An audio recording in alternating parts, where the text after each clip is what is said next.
The Biden administration is now sponsoring sex changes for kids. This is Joe Biden's assistant health secretary, a transgender. Listen. What would you say to folks who think that they're being reasonable by saying, why can't children just wait till they're 18? Adolescence is hard and puberty is hard. What if you're going through the wrong puberty? What if you inside feel that you are female, but now you're going through a male puberty? Gender-affirming care is medical care. Gender-affirming care is mental health care. Gender-affirming care is literally suicide prevention care. What does that mean, going through the wrong puberty? What does that mean? No one goes through the wrong puberty. You just go through puberty. And a government official shouldn't be telling parents, your son needs to hack off his genitals or he's going to commit suicide. I thought the government was supposed to get out of the bedroom. But now the government's in the family room, they're in the bathroom, they're in your child's bedroom. Sometimes girls are tomboys, and they go through puberty, and that's what it is. Sometimes boys are a little effeminate. Maybe they're gay. Regardless, they still go through puberty like a boy. It is what it is. This has been going on for hundreds of years, thousands of years. Why do we need permanent surgical interventions during puberty? We don't. But it happened to this kid named Kobe. So I was very feminine growing up. I liked Barbies, I liked pink, I liked everything like that. And if I was never indoctrinated to this stuff, I think I would have just stayed a feminine boy. I was expecting it to help my mental health. And it didn't do anything. I just wasted so much time. And all I did really was become a medical patient for life. Kobe's suffering from lifelong complications and is going to be a medical patient for the rest of his life.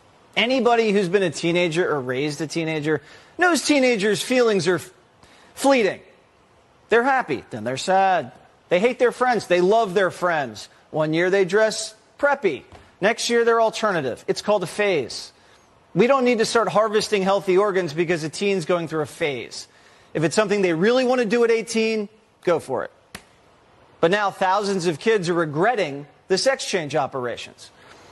You know who doesn't regret it? The industries that make money off it. The trans industry is a multi-million, probably multi-billion-dollar industry. And if you think that they actually care about you, or whether or not you're happy with your transition, or it actually, is successful for you in the long run, you're mistaken, okay? They do not give a They are there to make money off of you.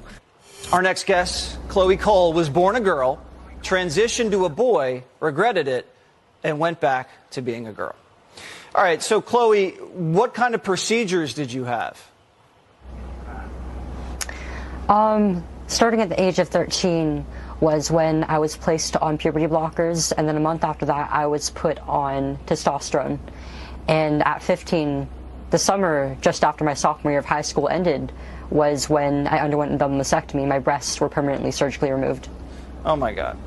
Were the doctors, the counselors, did they tell you to maybe give it a year, pump the brakes at all? I was only told by the first endocrinologist who I was referred to that by being on blockers, it could potentially be dangerous for my brain development. But I never heard any of the same concerns from any other doctors. And once I got to the point that I started seeking surgery, nobody ever pushed back. I mean, they told my parents that if I weren't allowed to go through with these procedures, I would commit suicide. Is that what you thought? No. I mean, before I transitioned, I was a perfectly happy kid. I mean, I was socially awkward. I was a bit of a tomboy, and I kind of struggled to fit in with other girls my age. But I was starting to be able to make friends of my own and to be able to focus on my schoolwork by myself. And transitioning began to take all of that away from me. And I only started being suicidal once I was actually on these treatments. Oh, no kidding. So at what point did you say this has got to stop? You've already had the double mastectomy, you got the hormones, you have the testosterone. You're now reversing this and going back to being a girl as you were born. Yes. I was fairly confident in my transition and my identity as a boy up until after I had the surgery. And I think a big part of that is just the huge shock to my nervous system, to my body, and to myself emotionally with the loss of my breasts. And I started to realize that there were things about being a woman and femininity that I really missed. But it wasn't until up until my junior year that I was learning in my psychology class about things like childhood and adolescent psychological development and the psychology that goes into raising a child that I realized that one day I wanted to become a mother and have biological children of my own, and that by being on these treatments I could potentially be hindering my ability to. And it really hurt knowing that I'm never even going to have the chance to breastfeed because of a decision that I was enabled to make while I was a child.